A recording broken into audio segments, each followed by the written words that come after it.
Hello everyone, जय हिंद साथियों। हम लोग देखेंगे आज नेक्स्ट क्लास जो हम लोगों की सीरीज चल रही है। इसमें कोटेशन पढ़ेंगे। कोटेशन लिखा हुआ है, the right steps will you always lead you to success. आप देख पा रहे हैं कि कैसे आप पता करेंगे, अगर आपकी राइट दिशा है तो आप सफलता जल्दी प्राप्त कर सकते हैं, सफल हो सकते हैं। स्टेप्स यही हैं, आप इन स्टेप्स के जरिए जा सकते हैं। अब हम लोग देखेंगे फर्स्ट क्वेश्चन अपने आज की क्लास का। आपको एक चीज ये बता दें कि अभी फॉरेस्ट गार्ड का एग्जाम हुआ है, उसमें कुछ क्वेश्चंस मैथ के आए हुए हैं, तो आप उन क्वेश्चंस को भी करेंगे। तो उन क्वेश्चंस को भी इसमें रखा हुआ है, देखेंगे किस तरह के क्वेश्चंस आए हुए हैं। और आपके एग्जाम के लिए भी महत्वपूर्ण है क्योंकि इसी से यूपी का ही एग्जाम हुआ है। जैसे इसमें 5 ऑप्शन दिए जाते हैं, यूपी ट्रिपल एससी 5 ऑप्शन देता है, तो उस प्रकार से ये क्वेश्चन दिया हुआ है। अब आप इसको सॉल्व करेंगे। इजी सा क्वेश्चन है, सिर्फ ये प्रैक्टिस के लिए रखा है कि आप देख सके किस तरह के क्वेश्चन भी आते हैं। ऐसा नहीं है सिर्फ हार्ड ही क्वेश्चन आते हैं। जैसे लिखा है, एक परिवार में पिता और माता की औसत आयु 35 वर्ष है। पिता, माता और उनके इकलौते बेटे की औसत आयु 27 वर्ष है। बेटे की आयु क्या है? तो आप समझ पा रहे हैं, फादर और मदर की जो औसत आयु है वो 35 वर्ष है, तो इसका टोटल योग कितना हो जाएगा? 70 हो जाएगा कि नहीं हो जाएगा? 70 हो जाएगा। नेक्स्ट में क्या कहा है? फादर की आयु प्लस मदर की आयु प्लस उनके इकलौते बेटे मतलब सन की आयु, टोटल कितना हो जाएगा? 27 इंटू 3 कितना हो जाएगा? 81। ये ईयर, ये भी ईयर। आपसे बेटे की पूछी है तो इस वाले से इस वाले को सब्ट्रैक्ट कर देंगे तो सन की आ जाएगी कि नहीं आ जाएगी? तो 81 माइनस 70 मतलब 11 ईयर, ये एज आ जाएगी। समझ पाए इस क्वेश्चन को? आराम से इजी वे में कर सकते हैं, कोई ज्यादा तकलीफ नहीं होगी इसको करने में। नेक्स्ट क्वेश्चन देखेंगे। नेक्स्ट क्वेश्चन भी बिल्कुल इजी सा, बेसिक कंसेप्ट पे आधारित प्रॉफिट एंड लॉस का। किसी वस्तु का क्रय मूल्य सीपी इतना दिया हुआ है, वस्तु का विक्रय मूल्य ज्ञात करना है ताकि 7% का लाभ हो। तो आपको पता है, अगर ताकि 7% का लाभ अर्जित कराना है तो सीपी पे ही अर्जित कराएंगे। तो 7840 को आप 107% हो जाएगा कि नहीं जब 7% बढ़ाएंगे तो, और बस इसको सॉल्व कर देंगे। ठीक है, अब इसको आप करेंगे सॉल्व। 107 को अगर हम 100 प्लस 7 लिख लें तो कोई दिक्कत, और उसका मल्टीप्लाई कर देंगे 784, और ये 10 अभी नीचे है तो इसको करेंगे 78400 और 7 का करेंगे 7 चौको 28, 2 कैरी 56 और 2 58, 5 कैरी 49 और 5 54, इसको लिखेंगे, ऐड कर देंगे, और 10 नीचे था तो डिवाइड हो जाएगा, पॉइंट लग जाएगा, तो 8388.80 ये आपका आंसर हो जाएगा इजी वे में। बस ये 1057 का ही मल्टीप्लाई, आप इसमें 7% निकाल के भी उसमें ऐड कर सकते हैं। क्यों? सीपी में जब प्रॉफिट जोड़ते हैं तभी तो एसपी आता है ना, ऐसा होता है कि नहीं होता है? तो बस आप इस बिल्कुल इजी सा है, बेसिक सा, आप इसको आराम से कर सकते हैं। ये डेसिमल है। नेक्स्ट क्वेश्चन देखेंगे। नेक्स्ट क्वेश्चन दिया है, एक वृत्ताकार मैदान है और एक वर्गाकार मैदान है। एक वृत्ताकार और एक वर्गाकार मैदान है, कह रहा है उनकी परिधि जो है बराबर है।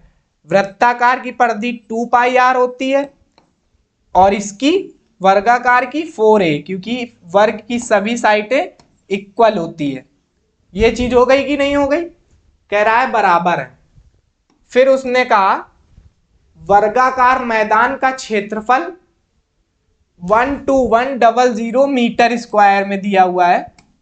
मीटर स्क्वायर में दिया हुआ है। तो कह रहा है वृत्ताकार मैदान का क्षेत्रफल ज्ञात कीजिए, ये बोला है उसने। तो आप क्या करेंगे, वर्गाकार मैदान का दिया है तो वर्गाकार मैदान का एरिया क्या होता है, ए स्क्वायर बराबर 12100। तो ए बराबर क्या आ जाएगा 11, तो 121 का हो गया और 110, तो ये आ गया 110। ठीक है, ये आ गई आपकी साइड।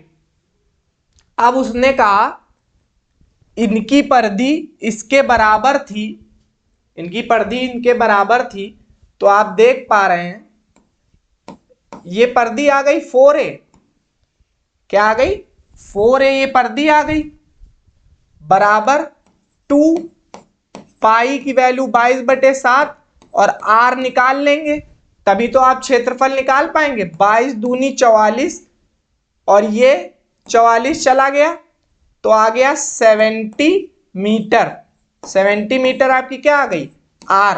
तो अब आपको पता होगा कि अगर वृत्त का क्षेत्रफल निकालना है और अगर r 7 सेंटीमीटर दी होती है तो वर्ग का क्षेत्रफल 154 आता है। अगर 70 दी है तो वर्ग का क्षेत्रफल 1540 आएगा। किसी भी ऑप्शन में नहीं है। आप 7 का मल्टीपल भी चेक कर सकते थे, ये सब स्क्वायर में लिखा हुआ है, ये सब स्क्वायर में दिया हुआ है। तो इस तरह से आप आंसर निकाल लेंगे। नहीं तो आप ये करेंगे पाई r स्क्वायर 22/7 इंटू r70 और इससे भी निकाल लेंगे ये 10 और ये आ जाएगा यही आंसर। समझ पा रहे हैं, इस तरह से करेंगे। नेक्स्ट क्वेश्चन देखेंगे। नेक्स्ट क्वेश्चन कैसे होगा, नेक्स्ट क्वेश्चन दिया हुआ है कौन सी सबसे बड़ी संख्या 30, 26 और 50, 53 को विभाजित करने पर शेष क्रमशः 11 और 13 बचेगी। कौन सा ऐसा नंबर है जिससे डिवाइड करेंगे आप तो 11 और 13 बचना चाहिए। तो इसका अगर इजी वे देखें तो ये जो लिखा है, सबसे पहले तो आप ये चेक कर सकते हैं कि 15 का डिवाइड करेंगे तो 11 बच रहा है कि नहीं, फिर 15 का इसमें करेंगे 13 बच रहा है कि नहीं, तो उससे एलिमिनेट कर लेंगे। दूसरी तरह से इस तरह से देख सकते हैं कि 11 उसमें बच रहा है अगर तो 11 सब्ट्रैक्ट कर दें, ऐसे ही इसमें 13 सब्ट्रैक्ट कर दें। ये इतना सब्ट्रैक्ट कर लिया। अब जो वैल्यू आएगी इन नंबर से परफेक्टली डिविजिबल होनी चाहिए। 15 दूनी 30, 15 से चला जाएगा, 15 तिया 45, 5 15 तिया 45, 15 तिया 45 और 5 बचा तो 15 तिया 45, 5 9 15 छक्का 90। और इसमें अगर देखेंगे पहले आप 3 का मल्टीपल भी चेक कर सकते हैं तो ये चला जाएगा, ये 9 से चला जाएगा तो ये भी ठीक है। 30 का डिवाइड करेंगे नहीं जाएगा, 60 का डिवाइड करिए, 60 का अगर करेंगे आप तो 0 से 0 चला गया, 6 छंग 36, 6 सत्ते 42 और 48, 6 से भी चला जाएगा। तो आप देख पा रहे हैं कि इसमें ये डिवाइड इससे जा रहा है क्या, पूरा देखना पड़ेगा। 60 से करेंगे तो नहीं जा रहा है तो ये एलिमिनेट हो गया। 30 से 3 3 3 का 9, ये भी नहीं हो रहा है। 15 से 15 तिया 45, 5 15 चौको 60 तो 15 तिया 45, 5 और 9 15 छक्का 90, 15 दूनी 30 और 15 एकम 15।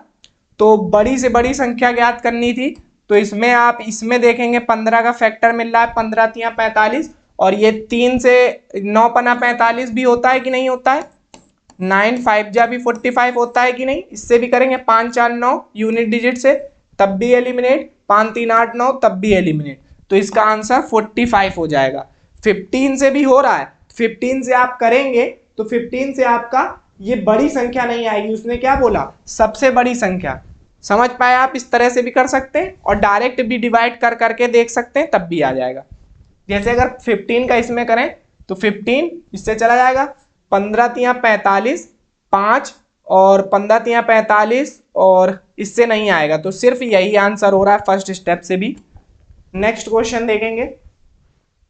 नेक्स्ट क्वेश्चन ये इस प्रकार से लिखा हुआ है 2 की पावर 2n-1 बराबर 1/8 की पावर 2n-3 इस तरह से लिखा हुआ है। तो इसको जब आप सॉल्व करेंगे इस स्टेप को, तो 2 की पावर 3 होता है,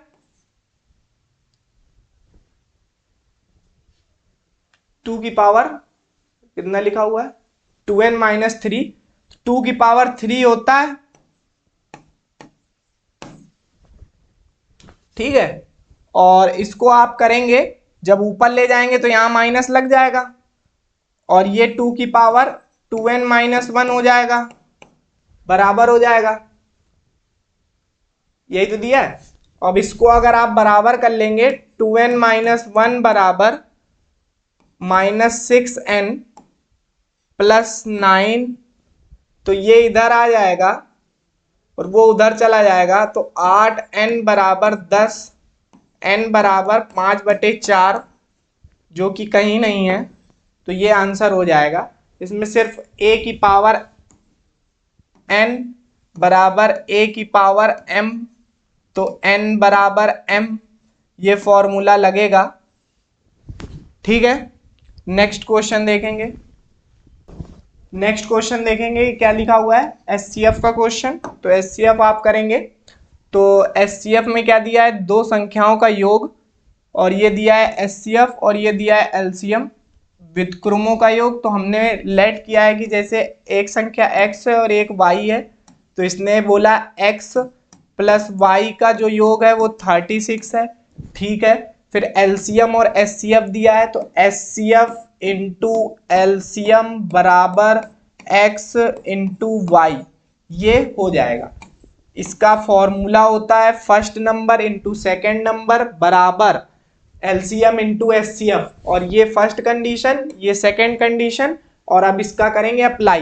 क्या लिखा है, संख्याओं का व्युत्क्रम करें, x का 1/x हो जाएगा और y का 1/y हो जाएगा, और ये लिखा है का योग, तो प्लस योग कर दिया, तो x + y ऊपर आ जाएगा कि नहीं, और x y आ जाएगा, वैल्यू पुट कर देंगे। x + y कितना दिया है 36, और x और y कितना दिया है 105, मल्टीप्लाई नहीं किया है, एलिमिनेट हो जाएगा, 3 1 जा 3 2 जा, ठीक है। अब ये चला जाएगा 3 के टेबल से, फिर 3 4 जा 3 3 जा और 3 5 जा, तो 4/5 आंसर आया, 4/35, 4/35 आपका आंसर हो जाएगा।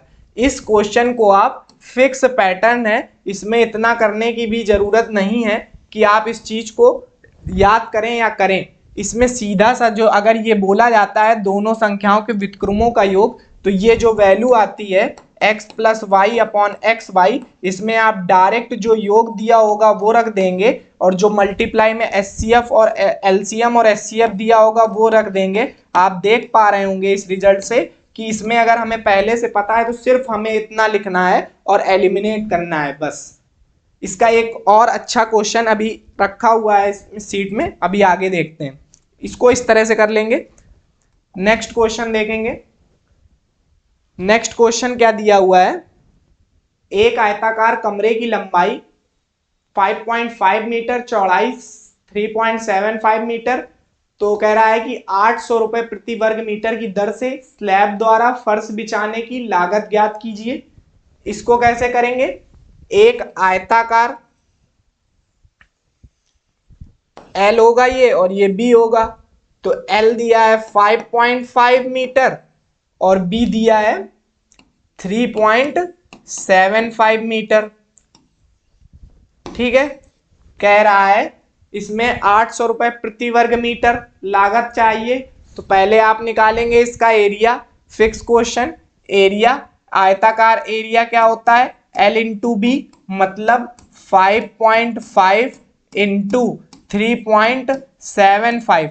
फिर इसमें जब बात आएगी लागत की, तो लागत आप जब लिखेंगे कि लागत बराबर क्या होगा, तो लागत बराबर होगा एरिया और इंटू में 800, ये एरिया जो आएगा ये मीटर स्क्वायर में आएगा, ठीक है। और वो आपको क्या दिया है 800 पर मीटर स्क्वायर दिया हुआ है कि नहीं दिया हुआ है, तो ये मीटर स्क्वायर से मीटर स्क्वायर, तो आंसर आ जाएगा रुपए में। अब आप इसको कैलकुलेट करेंगे अगर, तो इसमें ये कितने जीरो 1 और ये 3 जीरो, 3 जीरो से 2 जीरो चले गए, 10 अभी नीचे है, 10 अभी नीचे है। बस अब इसका कर देंगे मल्टीप्लाई, तो मल्टीप्लाई अगर करेंगे तो 11 इंटू 5 लिख लेते हैं इसको। ये ऑप्शन से भी हो जाएगा ये क्वेश्चन, पहले मल्टीप्लाई कर लेते हैं। तो 8 पंच 40, 4 पंचे 20, 4 सत्ते 28, 2 30, 4 तें 12 और 3 15, और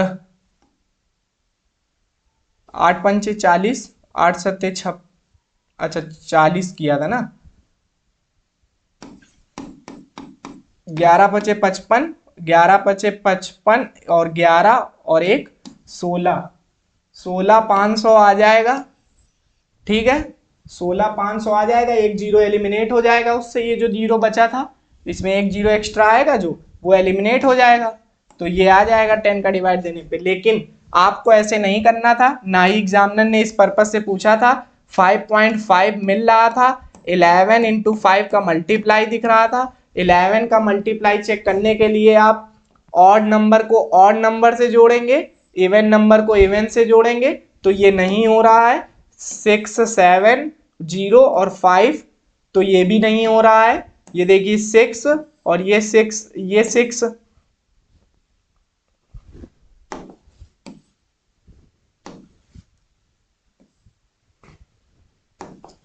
इसको करेंगे तो ये इससे और ये इससे, तो ये हो जाएगा, ये इससे और ये इससे, तो नहीं हो रहा है।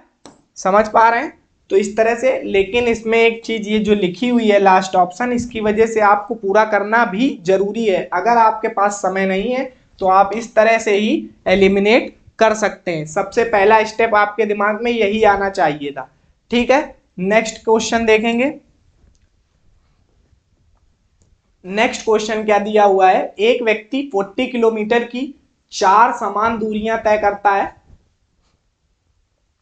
दूरी के इन हिस्सों की यात्रा के दौरान उसकी गति क्रमशः 10 kilometre per hour, 20 kilometre per hour, 30 kilometre per hour और 40 किलोमीटर। औसत एवरेज स्पीड निकालनी है। तो आपको पता है एवरेज स्पीड बराबर क्या होता है, एवरेज स्पीड बराबर क्या होता है, टोटल डिस्टेंस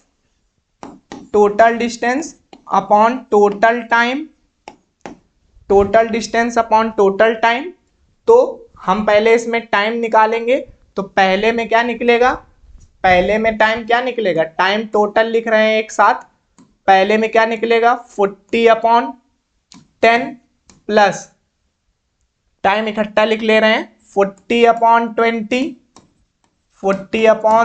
40/30, 40/40। तो ये आ गया 4, ये आ गया 2, ये आ गया 4/3, ये आ गया 1, 4 2 6 और 1 7, 7 प्लस 4/3, 21 4 25/3 आवर। ये आ गया टाइम। अब हमें एवरेज स्पीड निकालनी है, तो क्या करेंगे, एवरेज स्पीड बराबर 4 इंटू 40, क्योंकि 4 समान दूरियां थी कि नहीं था, और टोटल टाइम कितना दिया हुआ है 25, और अपॉन वाला ये इधर चला जाएगा। ठीक है, अब इसको कर देंगे सॉल्व। 5 25, 5 8 40, 8 चौको 32, या 8 त्रिक 24, चौके 96, तो 96/5, तो ये आ जाएगा 19 दशमलव कुछ, 5 एकम 5, 5 9 45, 19.2 किलोमीटर पर आवर आंसर आ जाएगा। नेक्स्ट क्वेश्चन देखेंगे। नेक्स्ट क्वेश्चन क्या दिया हुआ है, 6 सेंटीमीटर त्रिज्या के एक ठोस तांबे के गोले को पिघलाकर एक तार बनाया जाता है जिसकी अनुप्रस्थ काट की त्रिज्या इतनी, तार की लंबाई। इजी क्वेश्चन, एक ठोस गोला, ठीक है, उसको काट के आप बना रहे हैं तार, तो तार क्या हो जाएगा, बेलन का फॉर्म में होता है तार। क्या होता है, बेलन के फॉर्म में होता है तार। ये आपकी एच का काम करती है, यही अनुप्रस्थ काट की लंबाई हो जाती है, और ये आर हो जाता है, तो आपका ये एरिया बराबर हो जाता है। तो पाई आर ठोस गोले का क्या होगा, 4/3 पाई आर क्यूब क्या है 6 × 6 × 6 बराबर, उसके बाद आप निकालेंगे बेलन का पाई आर स्क्वायर आर इंटू 8 और एच आपसे पूछा है, ठीक है। पाई से पाई चला जाएगा, पाई से पाई चला जाएगा, 3 2 जा चला जाएगा, ये 4 से ये 2 टाइम्स चला जाएगा, ये 2 से ये 2 चला जाएगा और 36/8 बचेगा। तो ये आ जाएगा 8 चौके 32 4.5 सेंटीमीटर, ठीक है। ये कितना आ जाएगा 4.5 सेंटीमीटर। समझ पाए आप इस चीज को? ये क्वेश्चन इस तरह से हो जाएगा। नेक्स्ट क्वेश्चन देखेंगे। नेक्स्ट क्वेश्चन दिया हुआ है, एक योजना के तहत एक विक्रेता किसी वस्तु को अंकित मूल्य पर 20% की छूट दे रहा है, इसके अतिरिक्त वह 170 रुपए की नगद छूट दे रहा है। अब उसे 10% का लाभ होता है। यदि वस्तु का क्रय मूल्य 1300 रुपए है तो वस्तु का अंकित मूल्य ज्ञात कीजिए। ये क्वेश्चन दिया हुआ है। अब आप इस क्वेश्चन को किस तरह से करेंगे? अगर देखिए इस क्वेश्चन का सिंप्लीफाइड वे 1 लाइन में कैसे करेंगे। डिस्काउंट किस पे दिया जाता है? एमपी पे। तो आप यहां पे क्या लिखेंगे? एमपी। ये आपको निकालना है। एमपी पे कितना डिस्काउंट? 20% का डिस्काउंट। 20% की फ्रैक्शन 1/5। 20% की फ्रैक्शन 1/5। तो 5 में 1 का डिस्काउंट मतलब कितना बचा? 4/5। ये हो गया। फिर उसने कहा कि वह 170 रुपए की नगद छूट दे रहा है। क्या कर रहा है? 170 रुपए की नगद। ये रुपए में दी है वैल्यू, तो ऐसे लिखेंगे कि नहीं? बराबर हो जाएगा। जो प्रॉफिट मिलेगा, अब उसे 10% का लाभ हो रहा है तो प्रॉफिट तो सीपी पे ही देना पड़ेगा ना। अभी थोड़ी देर पहले बताया था कि सीपी प्लस प्रॉफिट बराबर एसपी बनता है कि नहीं। और जब आप एमपी में डिस्काउंट देते चले जाते हैं तो आपको क्या प्राप्त होता है? एसपी। तो हम लोग वही इक्वल करना चाह रहे हैं कि यहाँ पे भी एसपी आ जाए और यहाँ पे भी एसपी आ जाए, तो ये जो बैलेंस हो जाएगी इक्वेशन। तो बस वही करेंगे। 1300 में आप क्या करेंगे? 10% बढ़ा देंगे। तो 10% की फ्रैक्शन क्या होती है? 1/10। तो 10 से कितना हो जाएगा? 11। ये 0 से ये 0 चला जाएगा, ये आ जाएगा 3, ये आ जाएगा 4 और ये आ जाएगा 1 और ये आ जाएगा 41 और ये आ जाएगा 0, ठीक है। अब ये 170 उधर प्लस होगा जाके 4/5 और यहाँ 170 प्लस कर देते हैं तो ये हो जाएगा 7 3 10 5 और 1 6 1600। तो ये क्या आ गया? एमपी बराबर 4/5। 4 चौको 16 और 5 चौको 20। तो एमपी निकल आया कितना?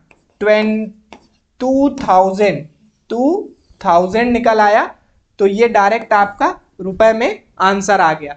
बिल्कुल एक लाइन में और सिंप्लीफाइड वे में आप इसको कर सकते हैं। नेक्स्ट क्वेश्चन देखेंगे। नेक्स्ट क्वेश्चन दिया हुआ है, 1200 मीटर की एक वृत्ताकार दौड़ में ए और बी एक ही बिंदु से और एक ही समय पर क्रमशः इतने किलोमीटर पर आवर मतलब 45 किलोमीटर की चाल से दौड़ना प्रारंभ करते हैं। जब एक ही कक्षा में दौड़ रहे हैं तो वे ट्रैक पर पहली बार कब मिलेंगे? ऐसे चीजें हैं, पहली बार कब मिलेंगे, ऐसा सिस्टम होगा। तो इस चीज को आप कैसे करेंगे? आपको पिछली क्लास में भी बताया है कि जो स्पीड होती है अगर सेम डायरेक्शन में है तो सेम डायरेक्शन में कैसे करते हैं? तो आप रिलेटिव स्पीड लेते हैं और सेम डायरेक्शन में आपकी स्पीड सब्ट्रैक्ट होती है। जब सेम डायरेक्शन में जाते हैं तो आपकी स्पीड सब्ट्रैक्ट होती है। तो टाइम बराबर क्या हो जाएगा? डिस्टेंस अपॉन रिलेटिव स्पीड, ठीक है। तो डिस्टेंस कितनी है? 1200 मीटर और इसमें से आप 45 में से 27 सब्ट्रैक्ट करेंगे तो आपका आ जाएगा 15 में से 7 गया 8 और ये आ जाएगा 18 किलोमीटर पर आवर में होगा। तो इसको चेंज करने के लिए 5/18 करेंगे कि नहीं करेंगे? तो ये से ये चला जाएगा और ये से ये चला जाएगा तो ये आ जाएगा 240 सेकेंड। क्या आ जाएगा? 240 सेकेंड, ये क्या आ जाएगा 240 सेकेंड। नेक्स्ट क्वेश्चन देखेंगे। नेक्स्ट क्वेश्चन क्या दिया हुआ है, एक ऋण को 2 बराबर वार्षिक किस्तों में चुकता करना है। यदि ब्याज की दर 10% प्रतिवर्ष की वार्षिक चक्रवृद्धि है और प्रत्येक किस्त 5808 रुपए है, तो इस योजना में लिए गए कुल ब्याज का 60% क्या है। पहले तो आपका टास्क होना चाहिए कि आप ब्याज निकाल के बता पाए, उसके बाद आप उस कुल ब्याज का इतना परसेंट निकालेंगे।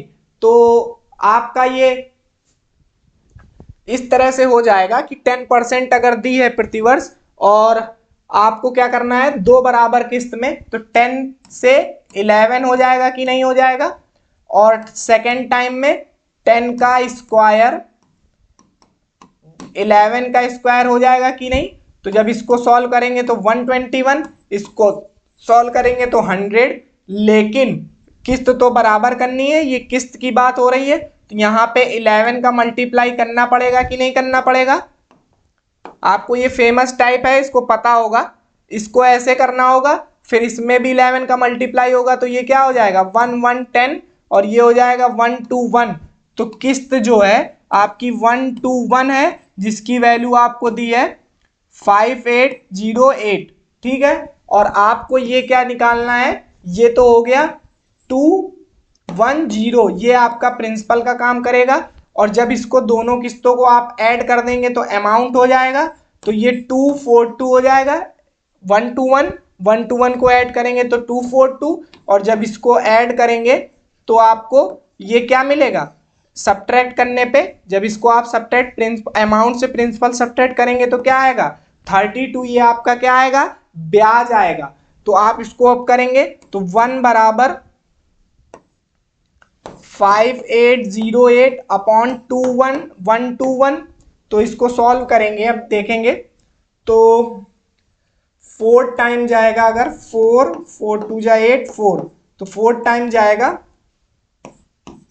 4, और इसमें बच जाएगा 6 और 9 और फिर बचेगा 8, तो 8 8, हाँ तो ये 48 आ जाएगा। अगर इसका आप डिवाइड करेंगे 121 का 5808 में डिवाइड करेंगे तो 48 आ रहा है। 48 इसका मल्टीप्लाई हो जाएगा कि नहीं, यही चीज निकालनी थी, एक बराबर इतना और इसके बराबर वैल्यू, तो ये आपका आ गया इंटरेस्ट। ये क्या आ गया इंटरेस्ट। अब उसने क्वेश्चन ने बोला अगर सिर्फ इंटरेस्ट पूछा होता तो यही इसका मल्टीप्लाई कर देते। क्वेश्चन ने पूछा कि कुल ब्याज का 60% बताइए, तो 60% क्या हो जाएगा 3/5, 60% की फ्रैक्शन वैल्यू 3/5। तो अब आप इसको सॉल्व करेंगे, 3 दूनी 6, 3 त्रिका 9, इसको आप लिखेंगे 12 चौक 48, तो आप जल्दी कर पाएंगे। और 5 नीचे रहेगा ही, तो अगर हम नीचे 2 और ऊपर 2 का मल्टीप्लाई कर लें तो नीचे 10 हो जाएगा कि नहीं। अब ये 4 दूनी 8, 8 छंग 48, 4 8 9 72 और 4 76, और 12 का आप करेंगे मल्टीप्लाई, 12 8 96, तो 9, 12 छंग 72 और 72 और 81 हो गया, 12 सत्ते 84 और 6, 12 सत्ते 84 और 6 90, 2 92, और ये 10 का डिवाइड करेंगे तो आपका आ जाएगा 921.6। 921.6 का मतलब हो जाएगा, ये दिया हुआ है 922 रुपए के निकट में पूछा है, इसलिए इसमें कोई भी एलिमिनेशन या कोई भी डिजिटल सम आप नहीं लगाएंगे। नेक्स्ट क्वेश्चन देखेंगे। नेक्स्ट क्वेश्चन क्या दिया हुआ है, दो प्राकृत संख्याओं का योगफल व गुणनफल क्रमशः इतना है। वही चीज जो अभी पहले बताया था, माना प्राकृत संख्या हमने x और y, तो उसने कहा इनका योगफल, इसमें डायरेक्ट बोल दिया है इनका योगफल 12 और इनका गुणनफल 35, ठीक है। तो कह रहा है इनके व्युत्क्रमों के योगफल, व्युत्क्रमों के योगफल क्या आ जाते हैं, ये आ जाते हैं, और ये हो जाता है x plus y upon x y. तो आंसर क्या आ जाता है 12/35।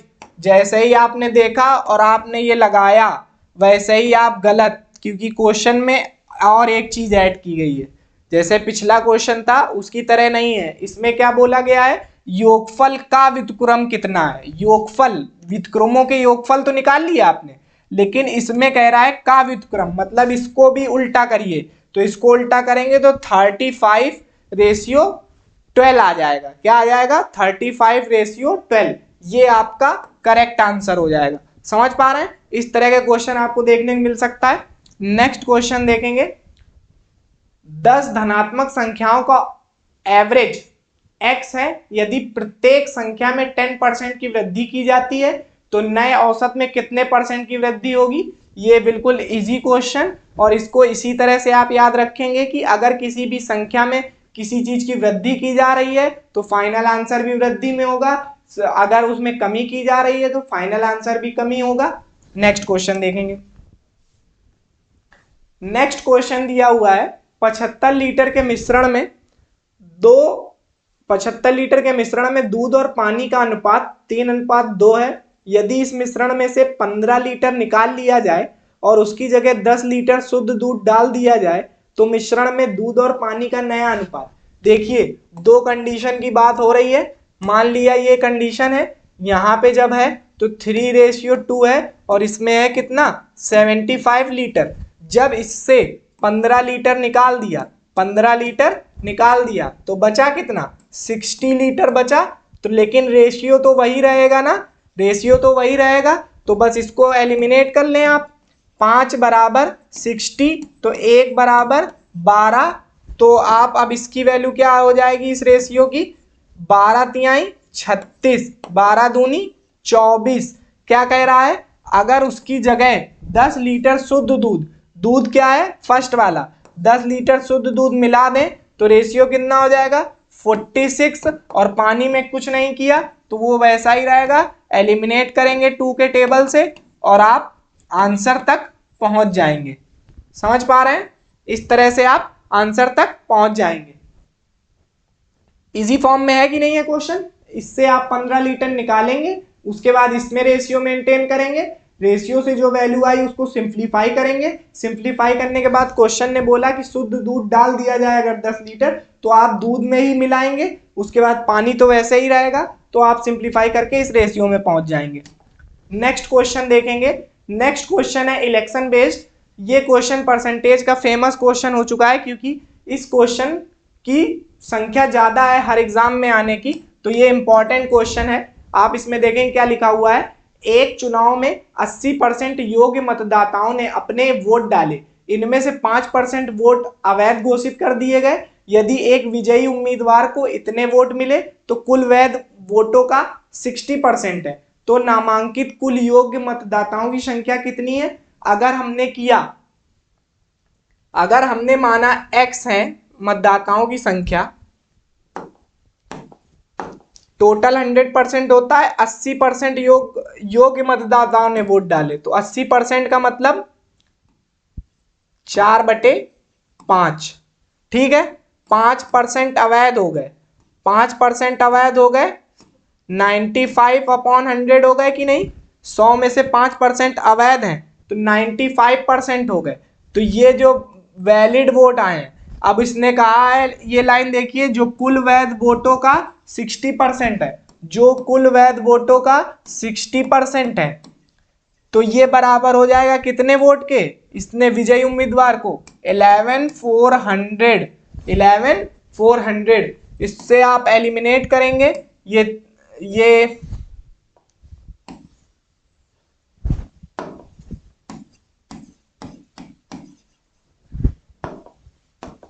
इसको आप एलिमिनेट करेंगे 9, तो ये 5 के टेबल से तो ये 20 आ जाएगा, 19 6 तो ये 600, ये 60 से ये जाएगा, यहां बचेगा सिर्फ 10। ठीक है, और ये 2 और ये 5 कर लेते हैं यहां पे, और ये 2 से 2 चला गया और ये 5 उधर जाएगा, तो ये सीधे सीधे क्या आ रहा है 5 × 5 और ये 10 और ये 100, तो 25,000 ये आपका आंसर हो जाएगा। 25,000 ये आपका आंसर हो जाएगा। तो उम्मीद है ये जितने भी क्वेश्चंस थे, जितने भी क्वेश्चंस आज कराए, ये आपको अच्छे से समझ में आए होंगे और इजी भी थे, एग्जाम के आए हुए क्वेश्चन है, तो आप इनको इजीली कर पा रहे होंगे। अगर आप इन क्वेश्चंस को नहीं कर पा रहे हैं तो मतलब आप प्रैक्टिस नहीं कर रहे हैं अच्छे से, या फिर आप मॉक नहीं दे रहे हैं, आप में कमी है। तो आप इन चीजों से बेटर सुधार करिए कि कैसे कर सकते हैं। तो आज के लिए इतना ही रखते हैं, देखेंगे अगली नेक्स्ट क्लास में देखेंगे क्वेश्चंस। Thank you.